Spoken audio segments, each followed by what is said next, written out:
In this video, we're going to talk about Monroe's motivated sequence. If you have a persuasive or motivational speech coming up, then you want to check out this next level way to organize your presentation. Let's unpack the details.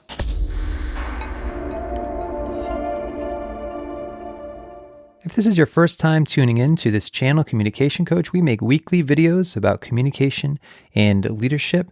And the question for this video is, what topics do you think fit best into Monroe's motivated sequence? Not all topics in the persuasive area of speaking fit very well into this, only certain types. So I'd like to hear your comments and your thoughts on that in the section below the video. I look forward to reading those. So in terms of our preview here, we're going to do an overview, look at the 5 parts of the model, explore the psychology of the framework, give some practical examples, look at the ethical uses of this, and then look at how it compares to existing persuasive frameworks. Alan Monroe developed this framework in the 1930s while he was a speech professor at Purdue University. It's a 5-part framework designed specifically for persuasive presentations, and it's designed to prompt listeners to take immediate action at the end of the presentation. There are 5 steps to it. We're going to go over these in more detail as the video progresses: attention, need, satisfaction, visualization, and action. So let's explore the psychology of this framework. So first, you grab your audience's attention, much the same way you might in an ordinary informative presentation.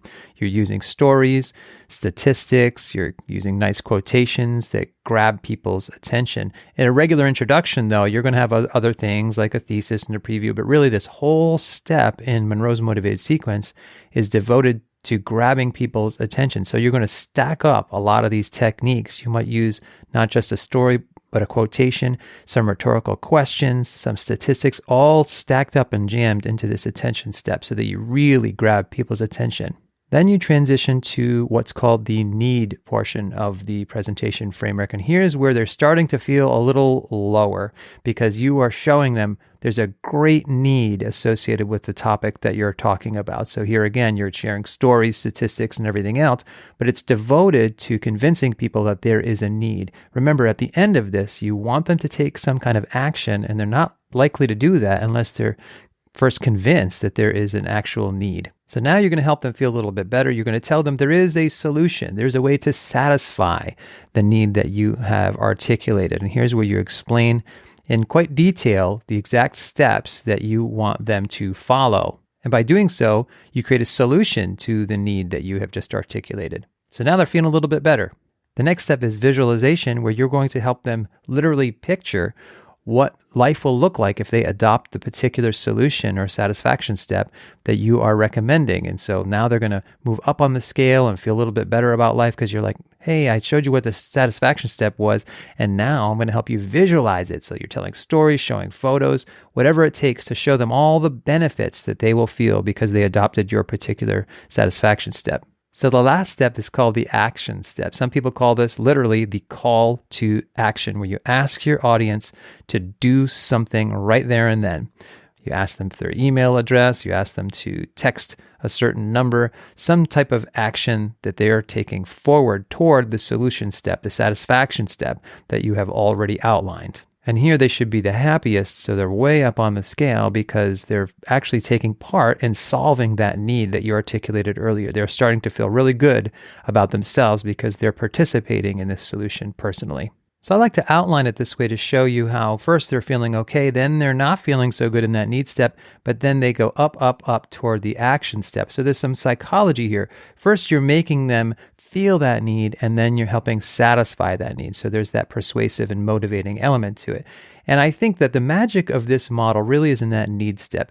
If you can convince your listeners that there's a strong enough why should they care? Why should they take action? Is this really a need in the first place? They'll be that much more motivated to take the ultimate action that you're going to ask them to. If you haven't convinced them that there's a real need, they will not be as likely to adopt the solution that you're proposing. So let's look at some concrete examples. So here we have a blank framework, and just imagine you're going to ultimately try to sell your listeners a mattress.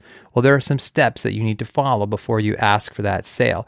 The first thing you want to do is grab their attention by talking about statistics involving sleep and how important sleep is and how crucial it is to living your life. Next, you're going to convince them that they have a particular need by talking about the effects that a lack of sleep has on their mood, their health, and their effectiveness at work. You're showing them that they have a need for better sleep. And you do this again, statistics, stories, quotations, any tool that you have in your toolbox to carve out this need. And now you get to your pitch. You help them satisfy this need by showing them this new type of mattress, let's say, that you are selling, that you want them to buy. And then you get them to picture what life would be like with this mattress through photos, through stories, through statistics, again, any tool that you have in your toolbox. And when you get them to picture this, the visualization step, you want to make sure you erase whatever needs you said they had to begin with. So this is going to help their mood, their health, their effectiveness at work. And once you do that, some of them will be ready to take an action. This is where you make some kind of call to action, have them text a number, have them fill out a form, have them supply their email. Maybe if you're right at the point of purchase, you're going to ask them for that sale. Ask them if they're ready to go to the register and ring this up. Let's take another example. This time, let's assume you're going to ultimately ask your listeners to buy or fund a goat for a small village. Well, you can't just jump to that. You've got to go through the motivated sequence so they're actually motivated to do this by the end.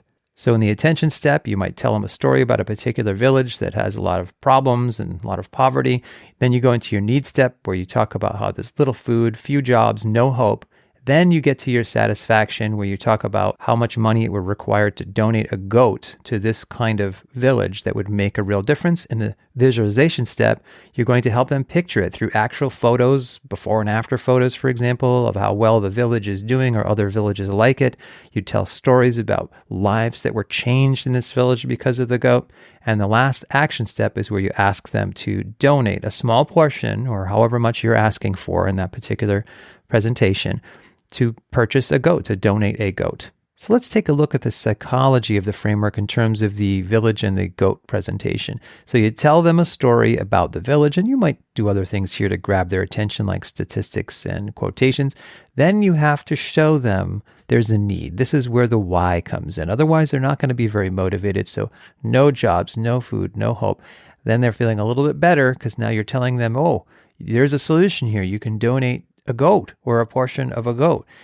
When you get them to picture it, and this is really crucial, any kind of visualization step should involve erasing whatever need that you showed that there existed in the first place, like no jobs, food, or hope. Well, these goats, donating to these goats better create more jobs, more food, and more hope. Otherwise, you haven't really delivered on your promise. And then once you do that, they'll be much more willing to donate. So there's a lot of psychology to this extremely powerful framework. Now, clearly, if you have been following this channel at all, you know that I'm not all about closing sales. In fact, I don't even really do sales and marketing type videos. So there are some ethical uses to this, and I believe that we should only use this presentation format for ethical purposes. You must have the listener's best interests in mind when you're crafting your presentation or any kind of communication. If it's all self-centered and all about what you're trying to get from people, that's not a very good starting place. You must support listeners' right to make a free and informed choice. And to me, that means no manipulation. You need to be genuine. In other words, whatever you're talking about, that should be coming from your heart. You shouldn't have some hidden agenda beneath the surface that you're trying to conceal. You want, of course, to use true and factual information at all times. And this is one of the ways that you can use this framework in an ethical way. So let's look at how this compares to other frameworks. Let's take the example of buying the goat for the village. If we were to compare that to a normal kind of persuasive speech, you would have an introduction, problem, solution, benefits, which are your three main points in the body of the presentation, and a conclusion. I actually like to picture presentations and even this Monroe's motivated sequence like this. You have an introduction, then you have your three main body points across. Usually it's three main points. And then you have a conclusion. I think that's a more helpful way for me to visually remember. And the problem, solution, benefit is really the classic persuasive framework for a presentation. And that's, I believe, what Monroe used as a basis for his motivated sequence. They line up almost exactly, except that what Monroe did was he tailored each step even more for the kind of presentation where by the end you were going to ask them for a specific action.